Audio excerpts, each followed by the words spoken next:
ఎవరిని పరదేశం చేర్చమని ప్రార్థించాడు? పగవారిని, అపవాదిని కాదు.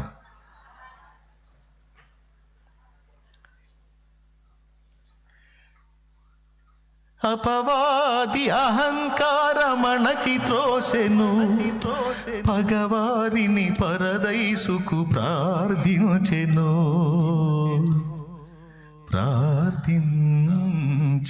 ఎప్పుడన్నా నీ శత్రువు మేలుకోరి ప్రార్థన చేశా? అయ్యా, నన్ను గదిలిచ్చిన వాళ్ళు ఊరకపోకూడదు ప్రభువా, నువ్వు గొప్ప దేవుడు, రోషం గల్ల దేవుడు నాయనా, నన్నన్న మాటలన్నీ నువ్వు విన్నావు ప్రభువా, తీర్పు తీర్చకపోతే నాయన బాగుండదు ప్రభువా, నా ఉసురు తగల.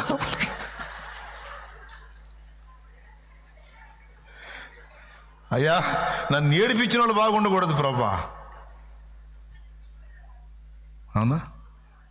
నిన్ను ఇబ్బంది పెట్టిన వాళ్ళకి ఏమైనా అయిందనుకో, ఫస్ట్ వచ్చే డైలాగ్ ఏం తెలుసా? అయ్యిద్ది, ఇంకా అయ్యిద్ది. మరి నా జోలికి వస్తే అంతే, ఇంకా పోతారు. మరి నన్ను గల్లించకూడదు, నేను దేవుని బిడ్డని. వాయమ్మో వాయమ్మో, దేవుని బిడ్డవు. అంతేనా ప్రార్థన? యేసయ్య కూడా అంతే చేశాడా? సిలువనేశారయ్యా దుర్మార్గులు తండ్రి, మొత్తం అక్కడ బతకూడదు, మొత్తం పోవాలయ్యా అన్నాడా? తండ్రి తండ్రి మీరేమి చేయుచున్నారో వీరు ఎరగరయ్యా, తెలిస్తే చేయరు కదయ్యా, తెలియక తేడా పడుతున్నారయ్యా, క్షమించయ్యా, పోనీలేయ్యా. పరిపూర్ణ ప్రేమ, పరిపూర్ణ ప్రేమ. ఆ ప్రేమ చూసి మారాడు కుడివైపు ఉన్న దొంగ. దేందిరా, ఆయన ఏ పాపం చేయలేదు, పరిశుద్ధుడు. ఇంత చిత్రవద చేసి నీతిమంతుడిని హింసిస్తే వాళ్ళని శపించకుండా వాళ్ళ రక్షణ కోసం ప్రార్థిస్తున్నాడు. అబ్బా, ఇది మనిషి గుండె కాదరా, ఇది దేవుని గుండె అని అర్థమైంది వాళ్ళు.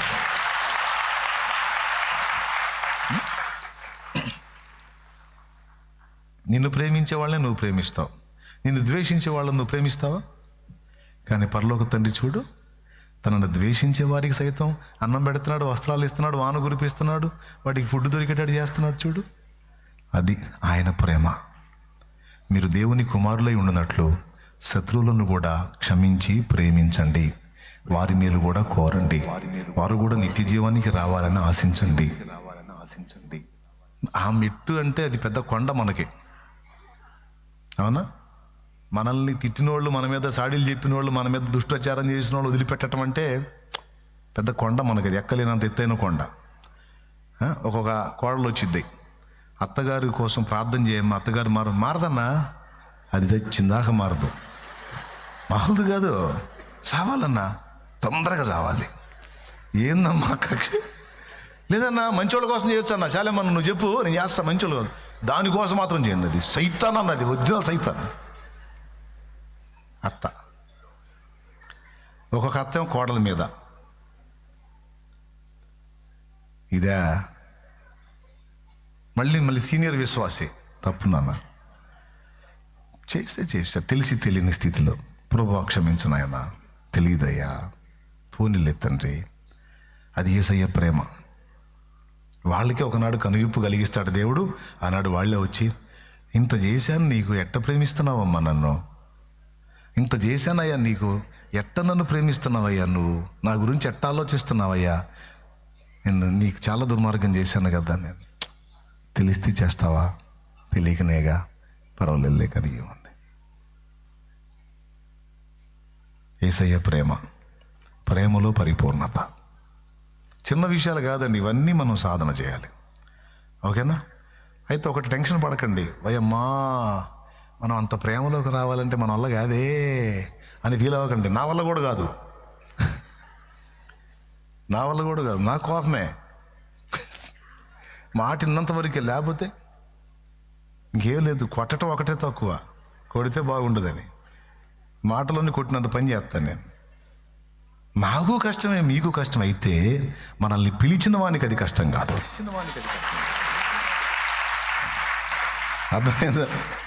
మనకు ఒక్కటి చేత చాలు. ఆయన పాదాలు పట్టుకుని గోజాడుకుంటే నీకు తెలియకుండా ఆ పరిపూర్ణత నీలోకి ఆయనే తెస్తాడు. నీలోకి దేవుడే నీకు అర్థం కాకుండా తెస్తాడు అంటానికి. పుట్టినప్పుడు నువ్వు ఎంత ఉన్నావు? పుట్టినప్పుడు ఎంత ఉన్నా కనీసం ఒక మూరన్నావా నువ్వు? గట్టిగా ఒక జానా బెత్తుంటారు అంతేనా? పుట్టినప్పుడు ఇంతే కదండి పసికందు. నీ పర్సనాలిటీ పుట్టినప్పుడు ఎంత, ఇప్పుడు ఎంత? 5.5, 6, కనీసం 5 అడుగులు. సరే మహా 5, 4 అనుకో. జానా బెత్తడు 4 అడుగులు ఎట్లయ్యావు, 5 అడుగులు ఎట్లయ్యావు, 6 అడుగులు ఎట్లయ్యావు? రోజు మెడకు తాడేసుకొని లాగావా? లేకపోతే మెమ్మ నిన్ను కింద పడేసి రోజు కాళ్ళు చేసిందా? ఏం లేదు. దేవుడు సృష్టిలో ఆ క్రమాన్ని ఏర్పరిచాడు. తల్లి ఏం చేసిందంటే పాలు ఇచ్చింది, ఫీడింగ్ ఇచ్చింది టైం టు టైం. అవునా? నువ్వు జస్ట్ కాళ్ళు చేతులు ఆడిచ్చావు, నీకు తెలియదు, నీకు తెలియకుండానే ఆడిచ్చావు. చూస్తాను నీ బాడీ గ్రోత్ అవ్వటం మొదలుపెట్టింది, పెరగటం మొదలుపెట్టింది. నీకు తెలియకుండానే ఒక దశ వచ్చేటప్పటికి నువ్వు హైట్ అయిపోయావు, నీ బాడీ పొజిషన్ మారిపోయింది. ఇదంతా నీకు తెలిసి జరిగిందా? స్పష్టంగా నువ్వు అబ్జర్వ్ చేశావా? ఎంతమంది ఒప్పుకుంటారు నాకు తెలియకుండానే ఈ మార్పు నాలో వచ్చింది అన్నోళ్ళు చేతులు ఎత్తండి. ఇది ఎలాగో నేను చెప్పిన ఆ పరిపూర్ణత అనేది కూడా దేవుడు అలాగే నీలో రప్పిస్తాడు. ఇప్పటికి వచ్చిన మార్పులే చాలా వరకు నీకు తెలియకుండా నీలో జరిగినాయి. ఇక ముందు వచ్చే మార్పులు కూడా నీకు తెలియకుండానే జరుగుతాయి. కానీ ఒకటి మాత్రం కన్ఫర్మ్, దేవుడిని ఆశ్రయిస్తే, దేవుడు చెప్పిన పని మనం చేస్తే ఖచ్చితంగా గ్రోత్ అవుతాం, ఎదుగుతాం. ఓకేనా? అమ్మయ్యా, మీకు స్పష్టంగా అర్థమయ్యేటట్టుగా చెప్పాను అనుకుంటున్నా. ఎంతమందికి అర్థమైందో ఏమో మరి. ఓకేనా? ధన్యవాదాలు. ఈ విషయాలు మాత్రం చాలా కీలకమైనవి. టేక్ ఇట్ ఈజీగా తీసుకోవద్దు. మీరు సాధన చేయండి. నా ఆశ, నా ప్రభు ఆశ ఒకటే, మీరు పరిపూర్ణులు కావాలి, ప్రభు పాత్రలు కావాలి, ప్రభు సేవ చేయాలి. మీరు దేవుని దగ్గర నుంచి పిలుపు అందుకోకముందు, ఆయన రాకముందు, మనం పోకముందు కొంతైనా సరే దేవుని కొరకు ఫలించి అక్కడికి చేరాలి. అక్కడికి వెళ్ళినాడు ప్రభు నేను ఇంకా చేస్తాను నాయన అంటే ఛాన్స్ ఉండదు అక్కడ. ఆ టైం అంతా ఇక్కడే. నువ్వు ఏ సేవ చేసినా, ఏ త్యాగం చేసినా, ఏ ప్రార్థన చేసినా, ఏ సువార్త చెప్పినా, ఏ పరిచయం చేసినా ఇక్కడేనమ్మా. ఇక్కడ దాటి అవతలికి వెళ్ళామా అక్కడ చేయటానికి లేదు. ఇక చేసినా జీవితం ఉండదు. కాబట్టి ఈ విషయాన్ని గుర్తించి మీరందరూ కూడా గ్రహించండి. ప్రార్థన చేద్దాం. ఓకేనా? చేద్దామా? ఏం చేద్దాం? ప్రార్థన చేద్దామా? ముందు చెప్పాగా, కనిపెట్టి ప్రార్థన చేద్దాం పరిశుద్ధాత్మ కొరకు. ఈ కార్యాలన్నీ మనలో జరిగించేవాడు పరిశుద్ధాత్మ. అప్పుడు శాలేమన్న చేయించితే నాకు స్వస్థత కాదు, ఆ ఆత్మశక్తి నువ్వు పొందుకుంటే, నువ్వు చేయించితే రోగులు స్వస్థత పొందుతారు. నువ్వు అడుగుపెట్టిన ఆ ఇల్లు ఆశీర్వదించబడుతుంది. నువ్వు మాట్లాడిన వ్యక్తి జీవితంలో విప్లవాత్మకమైన మార్పు వస్తుంది. ఈ కార్యాలన్నీ నీ ద్వారా జరుగుతాయి. ఆ మెట్టు నువ్వు ఎక్కాలి. అర్థమైందా? అలాంటి కృప మనందరికీ నా తండ్రి దయచేయునుగాక. ఆమేన్. మరి అలా బయటికి వెళ్ళొచ్చి మళ్ళీ ప్రేయర్లో గడుపుదామా? పరిశుద్ధాత్మ కొరకు గడుపుతారా, లేకపోతే ముగించమంటారా? గడుపుతారా? కాసేపన్నా ప్రార్థన చేసుకుంటారా? ఎంతమంది అలా బయటికి వెళ్ళొచ్చి నేను బిడ్డలు తీసుకెళ్ళి బాప్తీసులో నడిపిస్తాను. Okay right. ఫస్ట్ మీకోసం ప్రేయర్ చేస్తాను. తలల వంచి కళ్ళు మేలు ప్రేయర్. నువ్వు కూడా కళ్ళు మూసుకో. పరిశుద్ధ తండ్రి, నీకు వందనాలు ప్రభువా, స్తోత్రాలు. అందరూ కళ్ళు మూసి తలలు వంచండి. ఈ రాత్రి మాతో ముక్కుసూటిగా, ముఖాముఖిగా స్పష్టమైన విషయాలు మాతో మాట్లాడాం. ఇన్నాళ్ళు కూడా మేము విస్మరించినటువంటి అనేక సంగతులు మాకు తేటపరిచావు నాయన. ఈరోజు మేము క్లియర్గా తెలుసుకున్నాం. తప్పకుండా ఆ దిశగా అడుగులేస్తాం.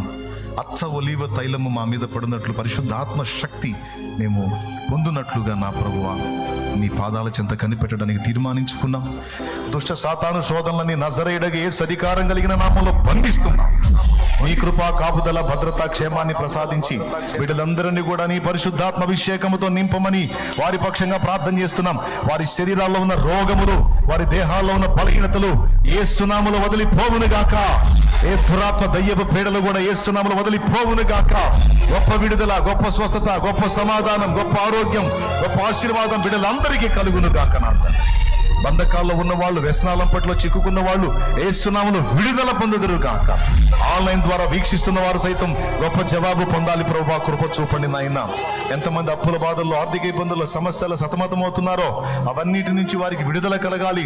అందరూ కూడా నీ భక్తి సాధన చేయడానికి, నీ సేవ చేయడానికి, ఆత్మీయంగా ఎదగడానికి నీ బిడ్డలందరినీ కూడా నువ్వు ప్రిపేర్ చేయనైనా, అభిషేకించు నాయనా. నీ బిడ్డల్ని బాగు చేయి. వారి శరీరములలో నాయన ఉన్న ఏ లోపమైనా సరే సరిచేయండి ప్రభువా. ప్రాణాత్మ దేహములను పరిశుద్ధపరచండి ప్రభువా. మా ప్రాణాత్మ దేహములను నూతనపరచండి ప్రభువా. సంవత్సరంలో జరుగుచుండగా నీ కార్యం నూతనపరచు, మా భక్తి జీవితాన్ని నూతనపరచు, క్రొత్త తైలముతో మమ్మల్ని ప్రోక్షించు. విన్న సంగతులు మా హృదయంలో స్థిరపరచు నాయన. మేమందరము చేరి వచ్చి నిన్ను సన్నతించుకునే కృప మాకందరికీ దాయిచి, స్తుతియు మహిమయు ఘనతయు ప్రభావం మీకే చెల్లిస్తూ, బిడ్డల విశ్వాసంతో తెచ్చిన నూనె కూడా నీ శక్తితో నింపి అది నీ రక్తముగా మార్చి రోగులైన వారికి అది వినియోగించి ప్రార్థించడం ద్వారా గొప్ప స్వస్థత, గొప్ప విడుదల, గొప్ప ఆరోగ్యం, గొప్ప ఆయుష్ బిడ్డలకు దాయిచ్చే మా అందరికీ కృపనివ్వు. యేసు నామములో ప్రార్థించి పొంది ఉన్నాం తండ్రి. ఆమేన్.